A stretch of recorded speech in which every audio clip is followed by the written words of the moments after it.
The world is definitely not round. It is flat. If you sail far enough, you're going to fall right off the edge. Christopher Columbus didn't buy it. Somehow he believed the world was round and that if you sailed, eventually you'd get to India on the other side. And he finally talked someone into going along with this, and they let him have a boat, a couple of them actually, and off he sailed toward the west, firmly believing he would get around the globe and arrive in the east. How do you teach your kids to consider another vantage point, even if it goes against what everyone else basically believes to be true? It's a great question and worthy of our consideration. Every culture, even a family, which is a mini culture, has a set of beliefs, and they live based on those beliefs. So, if they believe that you should be kind, you should be generous, you should not be selfish, you will see them giving to other people, contributing to other people's lives, donating money, perhaps even giving their time in a homeless shelter or with counseling people in a domestic violence situation or taking in a foster child or even adopting. Our belief system compel us to a specific set of actions or kinds of actions. In the United States of America, I think before 9/11, we believed we were pretty much impenetrable. No one was ever going to attack us or harm us on American soil. We were big enough and militarily strong enough that we were safe. And the attacks on the buildings in New York City on 9/11 demonstrated to us that was no longer true. It changed a lot in the American mindset.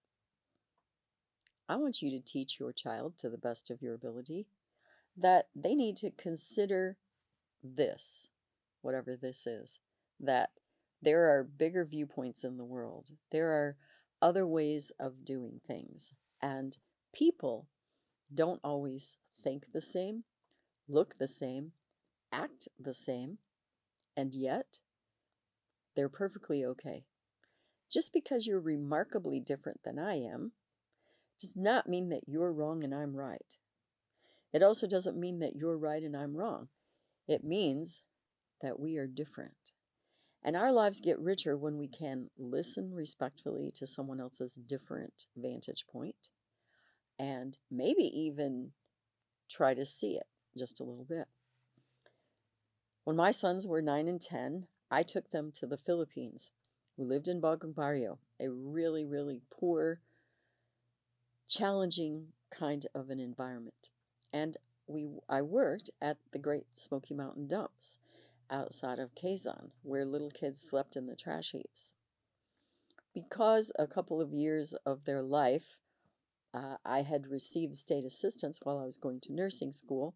My one son was thoroughly convinced that we were terribly poor, and we certainly were by anyone's standards, at least in the United States.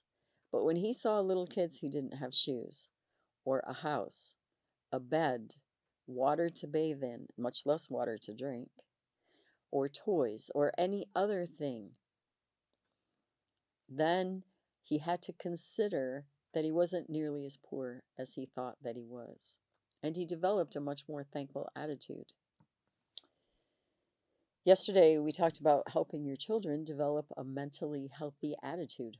Well, so you take your kids to go see children who are sick, dying of cancer, who are handicapped, who don't have some of their limbs, or who are unable to hear and they're unable to see. And suddenly your child develops an entirely different attitude when they consider this. They have their hands, they have their feet, they can see, they can hear, they can speak, they are strong and healthy. Oh, it radically changes the way that they see themselves in the world. All right. Then I believe, honestly, a really important thing for kids to understand is that Every single one of us has a unique perspective on the world.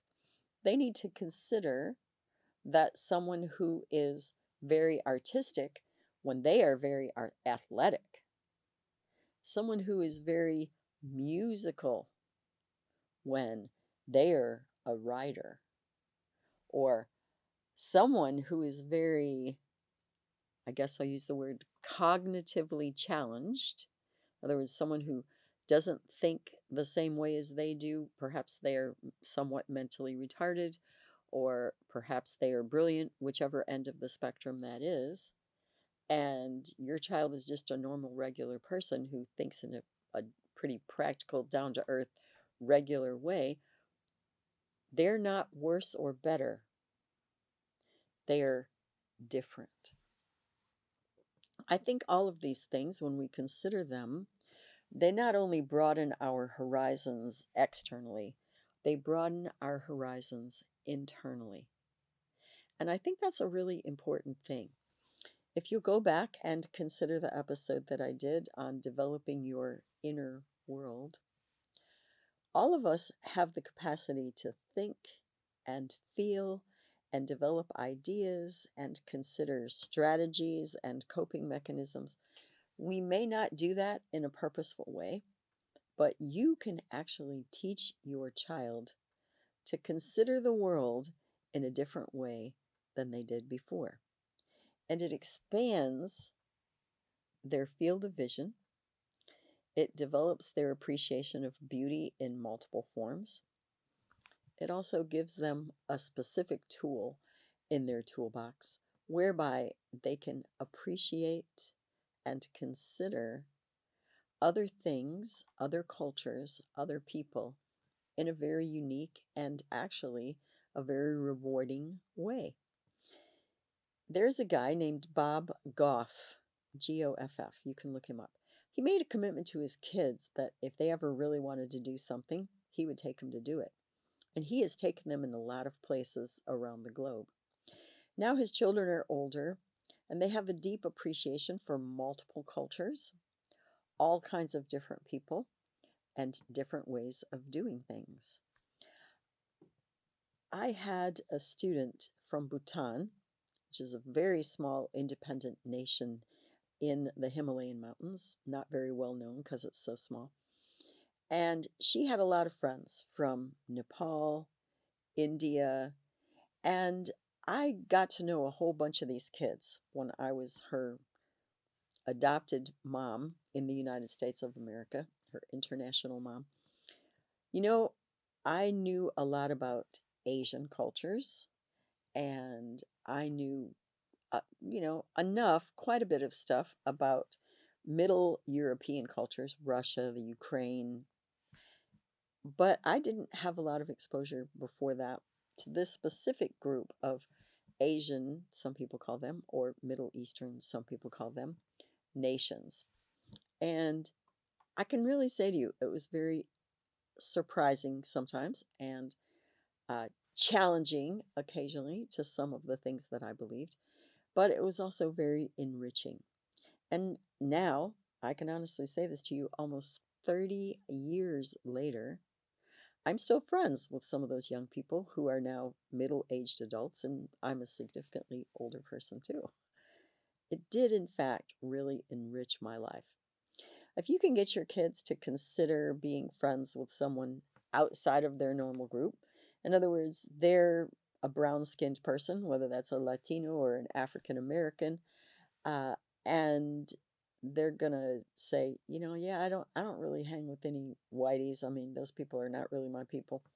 Or your child only knows Caucasians and doesn't really hang out with people of color. You need to get them to consider that they could broaden their horizons. You can be friends with someone else, and yes, it might be a little awkward.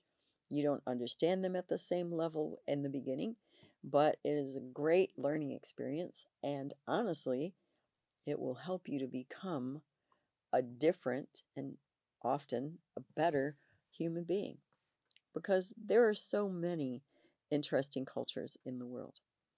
When I was a senior in nursing school, I did my senior paper on birth practices in other cultures. It was very enlightening to me. And I won't go into it, but I will tell you this. Then, when I worked in other countries delivering babies, I learned so many things about the way others thought about or tackled or participated in the birth process. Nothing at all like we do it here in the United States. If we can start to consider that our way isn't always the best or the preferred, but that other people's way of doing it, though it's a lot different than ours, is just as valid, just as acceptable, uh, just as important, then we actually learn that though the world is a big place, and though it certainly is round, just like Columbus thought, we can come into personal contact with one person and it can change us if we are willing to consider the beauty and the value of what they might have to contribute to us and what we might have to contribute to them. I really want you to consider this. You, as a parent, can so significantly help your child broaden her or his viewpoint of this world. My challenge question for you today is this: have you been anywhere that really challenged your perception of the world? Do you have friends? Have you visited peoples or people groups or nations that challenged your view of the world? Sometimes you don't even have to go very far for this to happen. I want you to consider broadening your horizons and broadening the horizons of your children. It really will make your life richer and fuller. Thank you so much for joining me today on Paint a Beautiful Picture. You may find additional information on our paintabeautifulpicture.com website. Additionally, you may watch me on Rumble, and you may also listen to a podcast on Buzzsprout or Spreaker, all under the name Paint a Beautiful Picture. If you like this video, please give me a thumbs up. You may subscribe, and if you are interested in receiving notifications, please hit the notifications button.